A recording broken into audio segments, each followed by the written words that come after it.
Okay, and then for this question asks us about what is the equilibrium partial pressure of NO. We know that the partial pressure of NO is 2x equilibrium partial pressure. If we refer to this table, it's 2x. We know this is our x.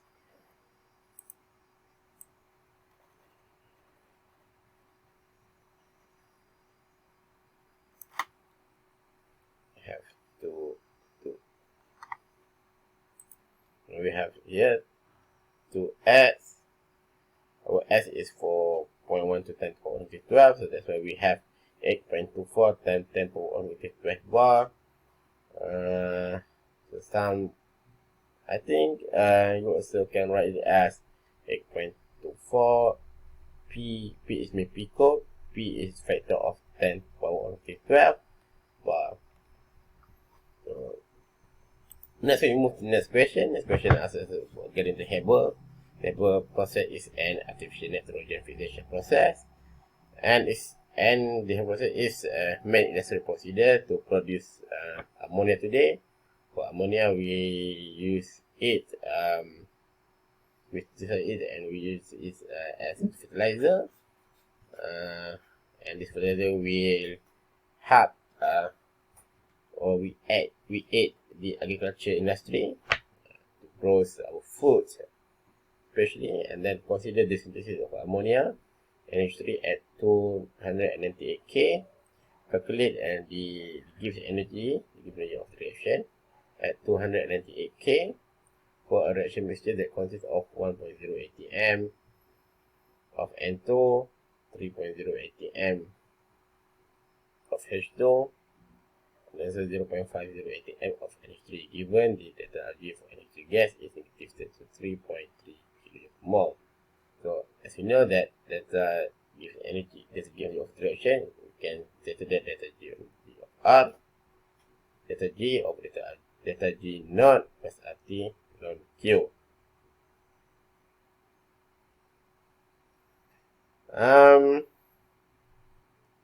Besides the R, the gas constant, we can use either value, wherever you be aware with the dimension and the unit. One is kilomole per Kelvin, and the other one is kilojoule per mole per Kelvin. It depends on you which one you want to use. So for this first, so according to our equation,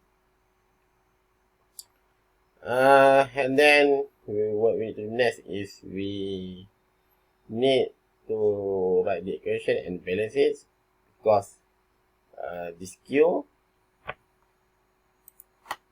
quotient here, the reaction quotient here is about product over reactant, and all the product and reactant is a very sensitive unit where there is the factor of mole of each species is a big factor for this Q. So I can write like this. Q is, this one is partial pressure, so Q is equal to product of reactant. So we need to know the partial pressure of NH3, partial pressure of H2, and pressure of N2. So here is the coefficient of each species according to our chemical equation. That's why we set all the value here. And H3 equal to 0.5 and 0.5 is 2, and then H2 hydrogen gas is 3.0 atm, 3.0, and so N2 gas and hydrogen gas is 1.0 atm. So Q we get 9.26 10 power negative 3. Yeah. And then what we do next is we replace everything, all the value here.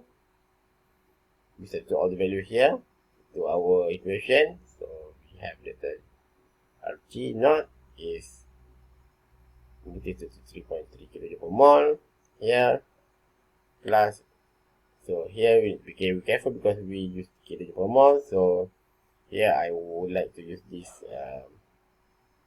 the value of a gas constant is 0.008 this as the value of gas constant plus 298K, sorry, times with 298K and times with ln 9.26 times 10 power of negative 3. And then all the value here, try to calculate, and you will get a negative 11.6. So here we have negative 3.3 minus 11.6. That's why the total energy for this process is negative 44.9 kilojoule per mole. Because I mentioned this question, because when I referring back to my slide, there is a few misunderstanding about this question where I mistype a few things, so I try to make it up, and I apologize for inconvenience. For any inconvenience about this question, so let's move to the next question. Question 8. Question 8 states that copper occurs in many minerals. Yeah, that's true. One is a chalcocite, which is copper to sulfide, copper to S. So what is the approximate solubility of this compound in water at 25 degrees centigrade given the solubility constant Ks of sulfide equal to 2.0 times 10 power negative 47. So first thing first, because it's about Ks, about solubility, so first of all we need to know that it is from a solid state. The mineral is in solid, and then what we do is we try to, because this mineral is contained of two ions, one is a copper ion and one is sulfide or sulfur, so we can dissolve it in water, and then it will dissociate to copper and sulfur. And then at 25 degrees centigrade, so if we want to know the solubility constant of the species, so here we do like this. Okay, first we have species, and we just consider copper and sulfur. We just only consider the ion species here. So the species, the ion species in our problem is copper and sulfide. So at initial concentration is 0, however it change because it depends on the coefficient of, according to our chemical equation. That's why we have 2s, because each mole of copper sulfide will be dissociated to 2 mole of copper and 1 mole of sulfide. So that's why we have 2s for copper and s for the sulfide, and then for the chemical constant we have 2s. The change is 0 plus 2s and 0 plus s. So that's why we just eliminate the 0 here. So the formula, so any k of our constant is the concentration of product over reactant. However, here, because of our reactant is solid, that's why we ignore it, because the value of solid is 1. So that's why we ignore the value. So we will have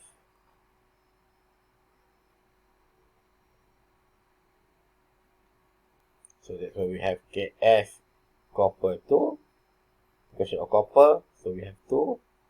The coefficient, this coefficient is referring back to, we have 2 according to our chemical equation, and S2, this one is 1 because there's 1 here, and then we replace it with this value. The value of copper is 2s, while the value of sulfide is s. So that's why 2s and s, we just replace it according to our table here. So according to this one, we have 4s power of 3. And we rearrange everything, and then we will get S equal to 1.01 times 10 power negative 16 mole. So from this equation, we can state that at 25 degrees centigrade, only 1.71 times 10 power negative 16 molar of the solid will dissolve in water. That's why in any mineral process, it involves with high temperature, because to dissolve the iron in the mineral, we need to provide with the energy. So here like this, so on. Here let's say we have mineral. Let's say if we provide 25 degrees centigrade, it is in room temperature, we only get this value 1.71. So if 1.71 times power negative 16 molar, so the process is very slow, right?